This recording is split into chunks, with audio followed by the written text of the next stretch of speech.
Bom dia! Sejam todos mais uma vez bem-vindos à aula desta semana. Hoje falaremos um pouco sobre a inabilitação. Não saia daí que nós voltamos já já. Já estamos de volta e vamos falar então um pouco sobre a inabilitação ou inabilitações. Estas resultam, tal como as interdições, de uma decisão judicial, mas é menos grave que a interdição. A inabilitação resulta de deficiências de ordem física ou psíquica e de certos hábitos de vida, conforme nos mencionam os artigos 152, 53, 154, 155 e 156 do Código Civil. O regime subsidiário é também o regime da menoridade e isso resulta do combinado entre os artigos 156 e 139 do Código Civil. Bem, as pessoas então sujeitas à inabilitação estão indicadas no artigo 152 do Código Civil, indivíduos cuja anomalia psíquica, surdez, mudez ou cegueira, embora de caráter permanente, não sejam tão graves que justifiquem a interdição. Indivíduos que se revelem incapazes de reger o seu patrimônio por habitual prodigalidade ou pelo abuso de bebidas alcoólicas ou estupefacientes. Existem 3 categorias aqui em relação à inabilitação. A primeira categoria, que envolve anomalias psíquicas, surdez, mudez ou cegueira que provoquem uma mera fraqueza de espírito e não uma total inaptidão do incapaz. Temos então uma segunda categoria que engloba hábitos de prodigalidade. Aqui vai abranger então os indivíduos que praticam habitualmente atos de lapidação patrimonial, no caso, como por exemplo o vício ou os viciados nos jogos ou em jogos. E temos uma terceira categoria em que engloba o abuso de bebidas alcoólicas ou de estupefacientes. Representa então uma inovação, pois anteriormente tais pessoas não podiam ser declaradas incapazes, salvo quando as repercussões psíquicas daqueles vícios atingissem então os extremos fundamentais da interdição por demência.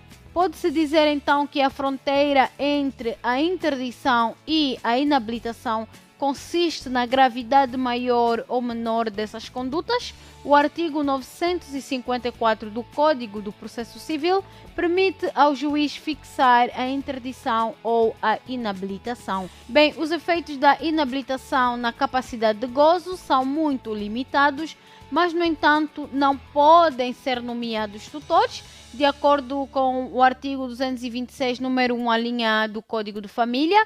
Não podem ser vogais no Conselho de Família, artigo 19, número 1 do Código de Família, e não podem ser administradores de bens, artigo 54 do Código de Família.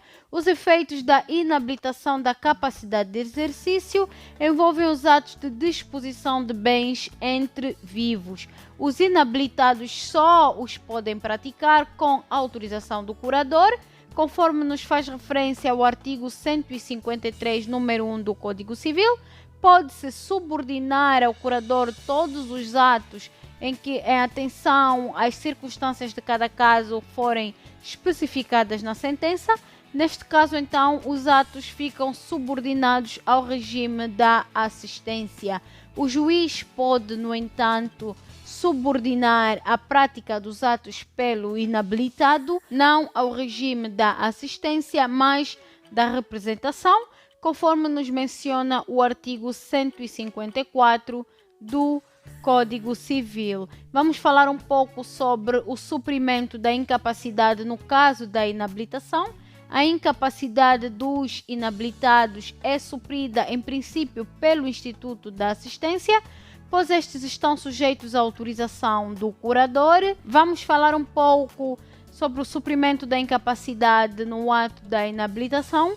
A incapacidade dos inabilitados é suprida, em princípio, pelo Instituto da Ausência, pois estão sujeitos à autorização do curador os atos de disposição entre vivos, bem como os especificados na sentença, conforme faz referência ao artigo 153 do Código Civil. Pode, todavia, determinar-se que a administração do patrimônio do inabilitado seja entregue pelo tribunal ao curador, artigo 154, número 1 do Código Civil. Neste caso, funciona então como forma de suprimento da incapacidade o instituto da representação. A pessoa encarregada ou encarregue de suprir a incapacidade dos inabilitados é designada pela lei por curador. Mas a lei não estabelece qual a forma de nomeação do curador. Por efeito do artigo 156 do Código Civil, teremos então ou temos que recorrer à figura do regime subsidiário do tutor. Se o curador não der a autorização para qualquer ato que o inabilitado entenda que deva praticar, o próprio inabilitado pode requerer ao juiz o suprimento judicial do curador nesta situação. Bem, hoje ficaremos por aqui. Na próxima semana falaremos um pouco sobre o domicílio das pessoas, não é? A residência. Falaremos um pouco sobre a importância do domicílio e, se tivermos tempo, falaremos também sobre o Instituto da Ausência. Foi um prazer tê-lo do outro lado. Espero contar consigo na próxima aula. Até lá, fique bem.